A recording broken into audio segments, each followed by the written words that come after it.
with the new investors we brought in, Crescat and the other high net worth, we're over 55% held of people that have all got their positions through putting up money, right? And that's the thing. There was no seed stock issued on this. So, the insiders holding 13%, like that's like all the shares I have, they're bought out of private placements or bought out of the market. I think that's really maybe what sets it apart is all the shareholders, all the management, everybody's fully aligned here.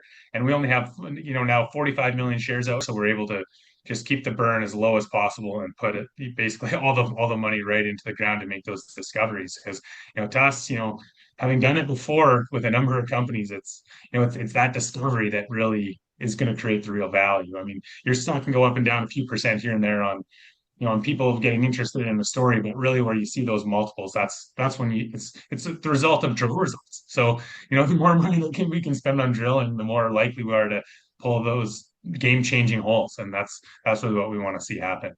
You got the right rocks, you got the right geophysical signature, you got all the geochemical vectors pointing you towards something that could be the heat pump for this huge precious metal system that we know is basically surrounding this geophysical anomaly. So that's where we're going to be poking our first holes this year is there a source intrusion for all this gold that's been known, and over the decades, and we're always finding more around it as we do more work, but it's an incredibly rich part of the world in terms of the gold endowment in around sort of Mount Hinton and the Keno Hill area. That if we're able to find another gold bearing intrusion in here, I mean. For disclosure purposes, our site does not make recommendations for purchases or sale of stocks, services, or products. Nothing on our site or this podcast should be construed as an offer or solicitation to buy or sell products or securities. All investing involves risk and possible losses. This podcast is for entertainment purposes only. For disclosure purposes, Trifecta Gold is a paid-for advertisement on the Exploring Mining podcast and InvestorIdeas.com. Richard, thanks so much for joining us on the show today. For investors that are new to the story, can you give us a little background on how Trifecta was formed and how you started as your role as CEO? Yeah, sure. So it's a good story, Yukon based. We were born out of Strategic Metals, which is a Yukon focused project generator. They're backed by the Archer Cathro team, so been working in the Yukon since the '60s. They're the names behind us, besides the Archer Cathro group, you've got Doug Eaton, Rob Karn, who's on our board of advisors. These are the guys that have their names associated with a lot of the major discoveries all throughout the Yukon. Big history, large database of information. I mean, our team actually, wrote the book on Yukon mineral exploration. There's something in Yukon called the Yukon Min File Database, which basically is a database of all the mineral occurrences in the Yukon. And it was actually Archer Cathro that had initially assembled that through their own proprietary research and then sold that to the Yukon government. So it's that giant library of information, and really all the people that put that together was the basis of sort of the knowledge bank that was in Strategic. And then Trifecta, we formed as a spin out from that. And the idea was that, a number of these projects that we were advancing to the drill stage in the project generators, looked to us to be incredibly or high probability that there would be a mineral deposit there. And it was at the drill stage. And basically you just need to go out and raise that drill capital to prove there's a deposit. And so that's really where you see most of the value created in this sector is on discovery, where you go from a greenfields idea to all of a sudden you have a mineral deposit that you can actually put some real numbers on. And so that's what we're trying to do with Trifecta. It's a discovery stage company. So we're amassing projects in favorable jurisdictions, Yukon and Nevada, that we think have a really high probability of having good grade mineral resources on them. And so Trifecta Gold, we're focused on gold. This past couple of years to assemble a project package within the Tombstone gold belt of Yukon. And that's one where, there's been a lot of major discoveries recently, Snowline Gold, $1 billion market cap after the discovery of their Valley deposit. You've got Sitka Gold now north of 2 million ounces, continuing to expand their resources. So we've got, major discoveries on both sides of us in this belt of rocks that are all sort of the same age, same target. It's a belt of intrusions. So, typically these things, they're going to be fairly similar along the length of the belt. And we've got a lot of examples of companies that are working this belt that have quickly been able to go from discovery to multi-million ounce resources. And so we're looking to do that with Trifecta, with the package that we just acquired from Strategic over this past year. The deal we've got there is we can spend $6 million on the project package, and then at that point we can make a decision to issue a 10% share issuance to strategic to get to 100%. So basically, the only way strategic wins, who's they're the project vendor, they win if Trifecta shareholders win. So it's perfectly aligned with the property vendor. And yeah, we're all cashed up now and going out this summer to make those drill discoveries. So it's sort of a perfect time to be introducing this story to a new audience. Speaking of drill capital, congrats on your 5.3 million raise with Crescat Capital leading. Can you talk a little bit about some of the other strategic investors involved and also use of proceeds going forward, as this clearly shows a vote of confidence for a junior discovery story coming into 2025 with some of the people involved? Crescat was, one of a few strategic investors that came into this placement. We had another high net worth individual come in for 9.9 as well. We also have Condire investors who they have a member on our board. It's a large fund out of Dallas. They maintain 20%. So between those four shareholders, that's 40% right there. And then you've got management and insiders participated as well. That brings our total up to north of 55% in terms of the stock held either in-house or with those couple large shareholdings. And really, it came about based on a lot of the historic work that's been done by our group and our team on these projects. We've been advancing them systematically for a number of years. So a lot of the targets, have seen large-scale soil geochem surveys, geophysical surveys like the magnetics, resistivity, and geologic mapping, all the early stage work that you're trying to do to figure out, okay, where could you find another one of these reduced intrusion targets? And over the last number of years, we actually have now come up with a few that are at the drill ready stage that are in the Trifecta portfolio. So one of those is Mount Hinton, which is our flagship, and that one it's right next to Hecla's mill in Yukon. So yeah, beautifully located project. It's historically been known for the high grade veins on the project, and we sort of took a step back and said, given the success of all the people finding these reduced intrusion deposits in the belt, like perhaps this vein system was related to an intrusion because we're right in the right part of the world. And so that was our theory last year. We went out hunting for it, and we seem to have found an intrusion target on Mount Hinton. And then further on the belt, the Rye, which is on the far end of, so the eastern end of the belt, similarly we found the right age intrusion, the right geophysical signature, the right geochemical signature. And so I was just basically going to a lot of the investors that have invested in other companies in the belt that have more advanced targets and just presenting them the data that we'd found, right? Going to a lot of the guys that are very technically savvy. So that's how you get into the guys like Quentin Henney at Crescat Capital, how they got involved. Basically just going through the early stage science that we've done on a lot of these targets. And when we walked Quentin through some of the data, like for the Rye for example, where you've got this coincident anomaly with bismuth and tellurium and gold, and you've got nice sheeted quartz veins in outcrop, sitting right there. I mean, as soon as he saw that sort of combination of data, he said, we'd love to get a piece of this company. And so, they were sort of the anchor to start off our financing. And so we put together about 5.3 million. So that gives us enough cash to meet our total earn-in requirements with strategic. So we've got, 2 years to spend that capital. Yeah, basically just sticking to the science, I think was how we really attracted the big money into this one. And that's, I think, over the longer term, that's how our group has been successful. I mean, our team has, over the years, as I mentioned, found a lot of deposits in the Yukon, and a lot of that has been from going back to, just the early science and trying to look outside of the box and saying, okay, well, if we have the right ingredients here, just because no one's ever looked for, some deposit of this model, if you've got the right ingredients for the model, well, then why not, explore for that? And, our team, back when I first got started with them, sort of in the 2008 through 2012 time, we'd found this big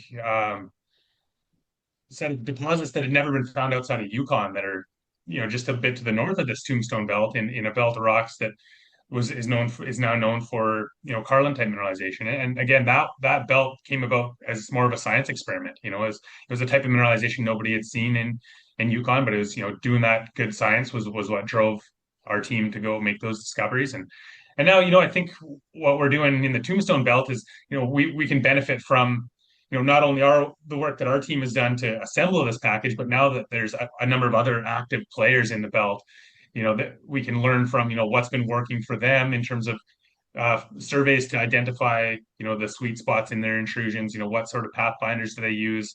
There's all sorts of information sharing that sort of happens among the companies that are working together, because really, it's a fairly small population up there. So companies do help each other out. There's a lot of, sharing camp infrastructure here or there, or, sharing a geophysical contractor between different companies. And then, and if one person wins, everybody wins really up in the Yukon jurisdiction. So it's a great place to work from that perspective. And obviously the mineral potential is through the roof, as demonstrated by, what our neighbors have been finding recently. So Well, congratulations on the strategic investors that you've brought in, and it sounds like there's some fantastic neighbors beside you in the Yukon as well.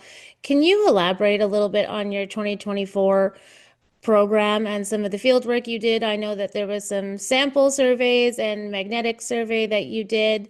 I think there was a outcrop sample of 7.25 grams per ton in one area and a few different anomalies that just for investors that might not have seen those press releases, if we can elaborate on them. So that one you're mentioning came from our Rye project, and really the Rye, our focus last year was mapping, and so we had a really good mapper out there from Archer Cathro, who was formerly with YGS, put together a beautiful map for us in terms of where the contacts are for the specific rock units, and they took some specific grab samples from some of the outcrops, and that was one of them that came back 8 grams, but when we went back through some of their more detailed reporting there, they had nice photos of the outcrops, and that's where you saw the sheeted quartz veining, the high densities of sheeted quartz veining in some of these outcrops, where they were finding these samples that carry decent gold grades.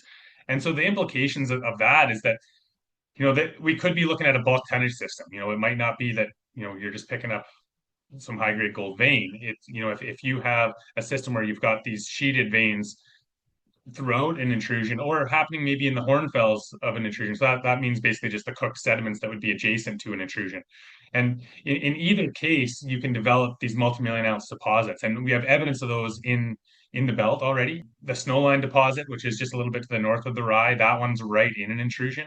Whereas Banyan Gold's deposit, which is right adjacent to our Mount Hinton project, that one's developed sort of in the hornfell sediments right above an intrusion. But again, it's those sheeted quartz veins that are the key. And really, that's what our team discovered at the Rye last summer. And it was, again, right within an area that had anomalous soil geochemistry.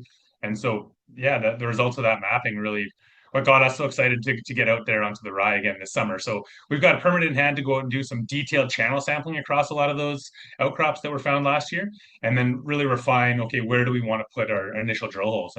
And we're in the process of permitting for drilling on that one as well. So we hope to be drilling that later in the summer. Or early next year, depending on sort of when permits come in on it. But yeah, very, very exciting target. And only 14 kilometers off of a road there, and the explosive value creation really in the sector, right? And I think in my deck I've got a chart of Snowline Gold, which is similar to the Lassonde curve that many people know. It's these orphaned companies that are basically shell valuations until you have that discovery, and then you can have that 10 to 20 times return on investments on discovery. And really that's what we're trying to set this company up for, and give shareholders as many shots at discovery as we can, right? And so this year we've got two of them. One's at the Rye where you mentioned the results, and the other is the Mount Hinton on the other end. Well, everyone knows that discoveries move markets. Can you talk a little bit more about Mount Hinton and some of the areas of interest from some of the data and technicals that you collected last year? And if there's any specific targets that you're looking at for your 2025 drill program? We're on the tail end of a 10-year permit that was granted. It was granted to Strategic Metals back, I guess, 2018. And that was on the back of some big discoveries that Strategic had been making in what we call the Granite Creek Basin. So to put Mount Hinton into context, it's the direct extension of the rock unit that hosts all the veins at Keno Hill. And so Keno Hill is one of the longest lived precious metals mines in Canada. It's definitely the longest lived mine in Yukon. They've been mining high grade precious metals veins in the Keno Hill district for over 100 years.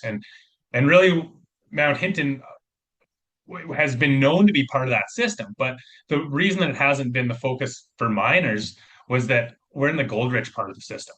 And so Keno Hill is a famous silver mine, right? And so they've got the silver grades there, I think their head grades are in the 600 gram plus range, but they do have within their ore shoots lots of very high grade silvers, in the thousands of grams, tens of thousands of grams in terms of the type of mineralization there, and why it's been such a profitable mine for so many different operators over the years is that they do have these incredibly high grade slugs. And so when the explorers started working their way to the south onto the Mount Hinton ground back in the 80s, they found a number of these big structures continued onto Hinton. But when they drill tested them, they found that the silver grades on Mount Hinton were much lower. They were in the hundreds of grams or 70 grams. There's some drill hits from the old operators from the 80s that were 75 grams over 7 meters, 75 grams of silver, sorry. And then they would note in the drill logs visible gold, but they weren't assaying for gold. Gold was only worth $30 an ounce. This ground, in the subsequent years was abandoned by the guys that were operating the mine, and our team started to assemble ground positions in here. So it's really been a 20-year process of expanding the ground position at Mount Hinton to get the land that we have. And then when we started to look at it with a new lens and new gold prices, and we recognize that as we move south and we get out of the silver zone into the gold zone, I mean, at today's gold prices, we're not $30 an ounce. In Canada, we're over $4,000 an ounce. So that makes a huge difference. If you've got 30 grams per ton of silver, which they didn't care about before, well, I mean, that's an ounce per ton now of gold, right? So you start looking at these in terms of dollar values of what these veins could represent, and we think they have a very significant endowment in them as well, and really more evidence of that is that the basin that we're finding all these veins in, they're a recently opened placer mine right at the mouth of that creek has been running since, I guess, 2017 was the discovery. So quite a recent discovery for placer operation. And they've been wildly successful, basically just mining all the gold that's basically being bled out of the veins that are in the basin that we've been working on. And so, yeah, it's like I said, it's a project that's been consolidated for a number of years in terms of the land package. And it's one that historically the veins have been known, and there's lots of historical data on these veins. They just were never looked at for gold. They were always looked at for silver. Our thinking was that they were also associated with some sort of intrusive event, and that also lends to the metal zonation. So when you're looking at why do metals zone in certain systems, it usually has to do with the heat at which the metals are in place, right? So if you're in a hotter part of the system, that's where your gold comes out. As you move further away from your heat source into cooler parts of the system, you get your silver and your lead and zinc and whatnot. And so when we sort of superimpose that model onto the Mount Hinton, it fit really well with how we go from silver rich Keno Hill into gold rich Mount Hinton. And so that gave us sort of a heat vector that sent us to the southern part of our ground looking for that heat source. And then when we flew a ZTEM survey in 2024, came out with a nice resistivity feature. It's sort of in the same area of the property that our geochemical vectors were pointing us towards. And it turned out that the magnetic amplitude of the anomaly there is the same magnetic amplitude as other plutons that are hosting these gold deposits in the belt. And so, when we saw that right away, sent prospectors out and they're combing through the valley, which has been glaciated, so there's not really any outcrop, but they're digging through the moss trying to find, what type of rocks are we dealing with here? And on the side of the anomaly, we were in our Keno Hill quartzites, and as we went into the anomaly, we got into granitic rock and then back out of granitic rock into quartzites before leaving the property. You got the right rocks, you got the right geophysical signature, you got all the geochemical vectors pointing you towards something that could be the heat pump for this huge precious metal system that we know is basically surrounding this geophysical anomaly. So that's where we're going to be poking our first holes this year is there a source intrusion for all this gold that's been known, and over the decades, and we're always finding more around it as we do more work, but it's an incredibly rich part of the world in terms of the gold endowment in around sort of Mount Hinton and the Keno Hill area. That if we're able to find another gold bearing intrusion in here, I mean that's why we're so excited to get out there and put some holes into this anomaly. How many drill targets? You've mentioned so many great anomalies and things. How many drill targets are you looking at to start? I mean, it's hard to pick, but which ones are you thinking that you're going to start with? The focus this year is on finding these reduced intrusions. So we're gonna search for for the intrusive source at Mount Hinton. So we've got, an initial about 1,000 meters or so laid out there that we'll be testing, the strongest parts of the resistivity features, the intense mag low, that sort of thing, trying to get an idea of, what do these geophysical features represent. And then, from the initial holes, that'll guide our the rest of our drilling on that target. And then similarly at the Rye, just getting some initial drill holes under the areas that have the strongest sheeted veining, and seeing, what kind of geochemical response do the rocks have? Like, are these gold bearing? Are these veins high enough density that they're going to, produce a mineral deposit for us there or not? So it's, a little bit different on, Hinton versus Rye, but those are really the two main targets. And all the veins that, that are known on Hinton, they're definitely an interest and of interest to us. And we're going to be moving some of those forward with some more detailed surface sampling and trenching and whatnot on those, with the idea that, a mineral resource could be put together on those, but the focus of our investors this year is definitely just finding that bulk tonnage system. And I think the reason there is that, if you can get into vector into one of these, you can build more ounces per meter drilled if you get into one of these bulk tonnage systems. And, for junior companies that are, until very recently were, struggling to access capital markets, you've got to basically go at these targets that, with a couple of drill holes, you could say you can identify that you've got a target that could be, in the multi-million ounce range. Whereas a lot of times on the vein systems themselves, you've got to drill a lot more holes to demonstrate that, hey, this vein that we've got here is going to have, multi-million ounces on it. You can hand wave some of those from, from surface samples, but it's sort of nature of the mineralization of drilling vein targets versus drilling bulk tonnage targets. It's just the number of ounces you can add per meter, and really that's what it comes down to for us this year is trying to find those bulk tonnage targets, depending on what's there, right? I mean, no one's ever put a hole into that valley, so we're hoping we're going to pop a hole into a nice intrusion with beautiful sheeted quartz veins in it, and then we're off to the races. So that's it's but it's going to be results dependent, which is why we've just got the initial 1,000 meters budgeted there. Similar size program we're hoping to do at Rye as well, once the permits are in hand for that. And then we've got more cash in the bank than those two projects should cost. So we'll be able to follow up on, whichever one responds the best to drilling, we'll be able to expand upon as in a phase two. For investors that maybe aren't as familiar, I know you just named a lot of, again, the great neighbors that you have, and Snowline Gold is a fantastic example, but can you talk a little bit about your road access and just some of the basics, and then maybe some of the stakeholders and bands that are around and why it's so great to be there? Yeah, I mean, it's we're in the Yukon, pro mining jurisdiction. We're in the traditional territory of the Na-Cho-Nyäk-Dun First Nation. So the only operating mine in Yukon right now is Hecla's Keno Hill operation. So they're right in that same territory. They're right off our northern boundary of our property is Hecla's ground. So we've got power lines running right to their mill. Those power lines actually run through another 7 million ounce deposit that's on our western border. Is Banyan Gold's 7 million ounces at their Hormac. So we've got, just off the west, 7 million ounces at Banyan. You come to our north, you've got the high grade precious metal vein mines that Hecla's working on. If you look a little further to the north, across the valley from Keno, you're into Victoria Gold's ground there, where there was another 5 million ounces or so of gold there. That was the Eagle mine, and the Raven deposit as well. And then I guess if you're in that same intrusive belt, I mean, it does extend into Alaska. And so in Alaska, you got the Fort Knox mine, which was, similar grade to an Eagle. But now what we're finding in the belt, or sorry, what some other explorers like, say, Sitka Gold, which is working on their RC project in Yukon, or Snowline Gold at their Rogue project also in Yukon. So one on either side of us there, they're seeing much higher grades than what are found at, say, Fort Knox or Victoria.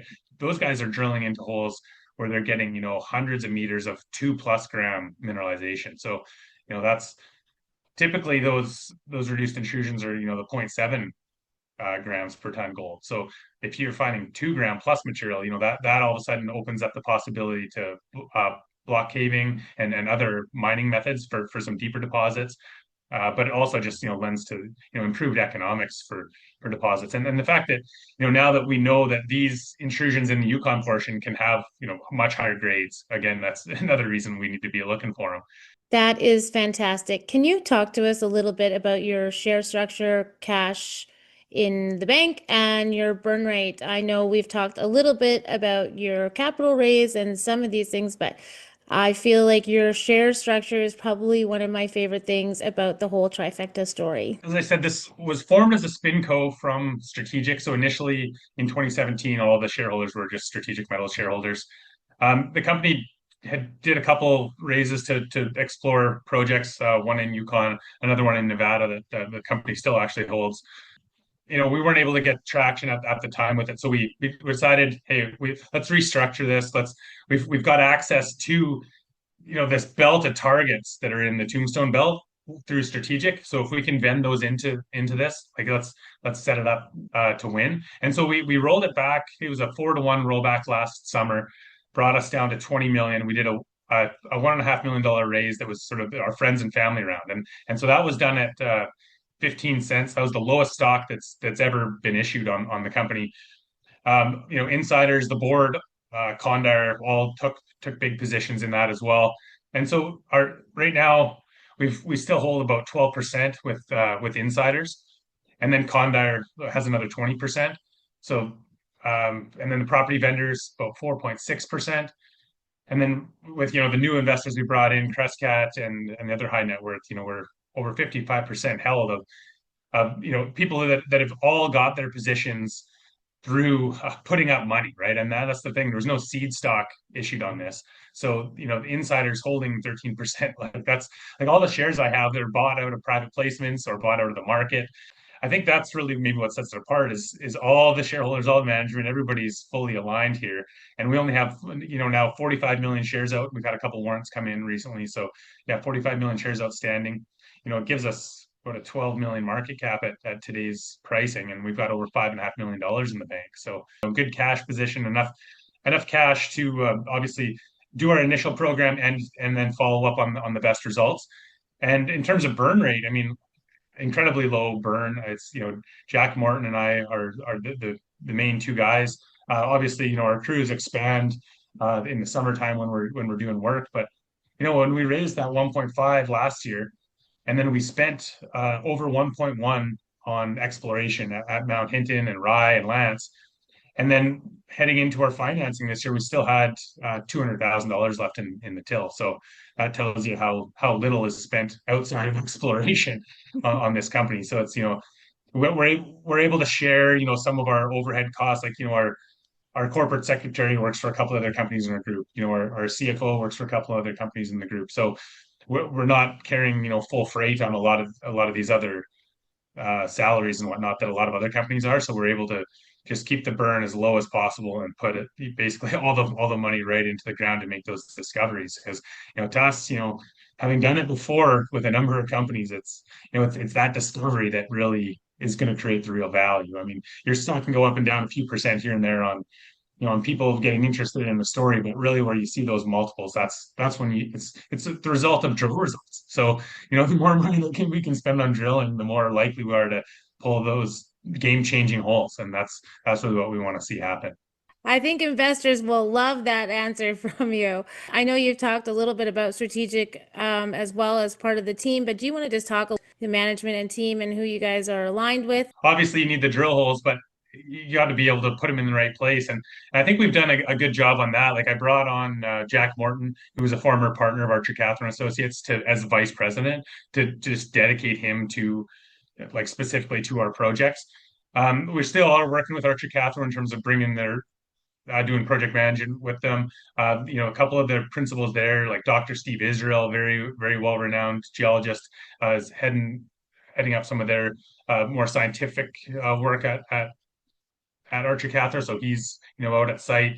We've got Rosie Moore is on our board. She's had history working in the Tombstone Belt back when she was working as a geologist. She is a geologist by training, but got into the finance side later on, working for various funds in the district or in the sector. We also have Well, I'd mentioned Rob Karn previously, but he was, credited with the attack resources discoveries, which are just the north of the Tombstone Gold Belt. He's got a lot of history actually working on Mount Hinton and Keno Hill, and so a very well-renowned, award-winning geologist. Moira Smith joined our board of, or sorry, not our board of directors, but our advisory committee when we did the restructuring. And the significance of her joining was that she's again also has a lot of history in this belt. She's a co-author on a lot of the papers about the Tombstone Gold Belt, about these reduced intrusions. So from the scientific basis, like she knows these systems better than anyone. She was involved in the discovery of the Pogo deposit, which is in the same belt of rocks but in the Alaskan offset. And there in Pogo, the deposit, high grade multi-million ounce gold deposit actually occurs in these broader low sulfide quartz veins, and that aren't really in an intrusion, but would be in the veins surrounding an intrusion. And so we see those in spades on the Mount Hinton ground, and so those are surrounding our sort of our Granite Creek target that we're looking to drill test. So having that kind of expertise in our back pocket is huge. Condire Partners, who are a 20% shareholder here, they've got some of their key technical advisors embedded in our company as well.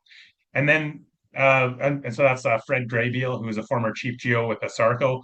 So again, these are some huge heavy hitters in the industry. And then to top it off, we've got guys like Quentin Henney with Crescat giving their stamp of approval and coming in as a 10% shareholder after going through all of our data. So yeah, I mean, I think we've got a wealth of geologic knowledge behind us, and so now it's just up to us to sort of do the execution, and that's where again the team comes in, the Archer Cathro team, and myself and Jack working formally with Archer Cathro, but lots of experience in the Yukon, like executing these programs, and it's in past years when I I guess the 2011 2012 cycle when things got really busy, we were managing through our team like 17 drills on multiple different projects, and then it led to the discovery of many millions of ounces of gold and tens of million ounces of silver out of that sort of big exploration wave that happened in 2011 2012. And we're really just looking to do that again, and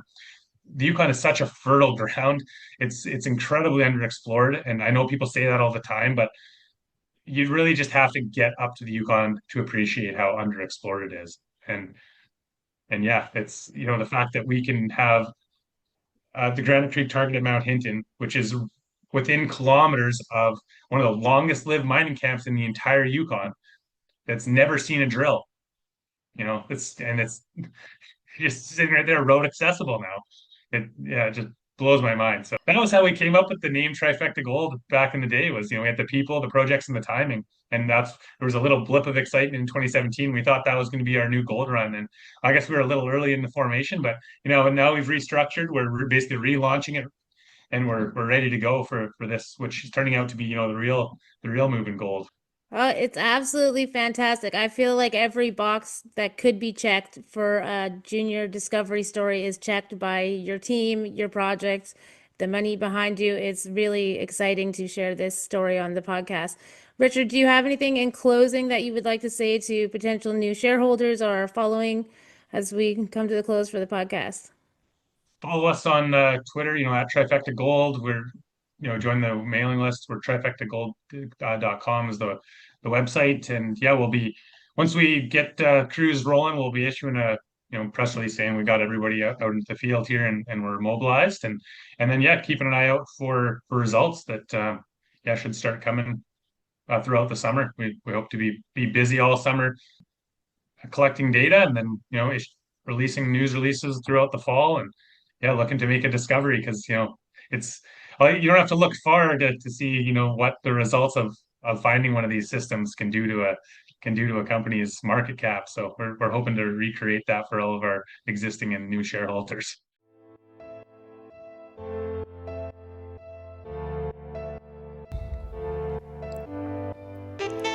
For disclosure purposes, our site does not make recommendations for purchases or sale of stocks, services, or products. Nothing on our site or this podcast should be construed as an offer or solicitation to buy or sell products or securities. All investing involves risk and possible losses. This podcast is for entertainment purposes only.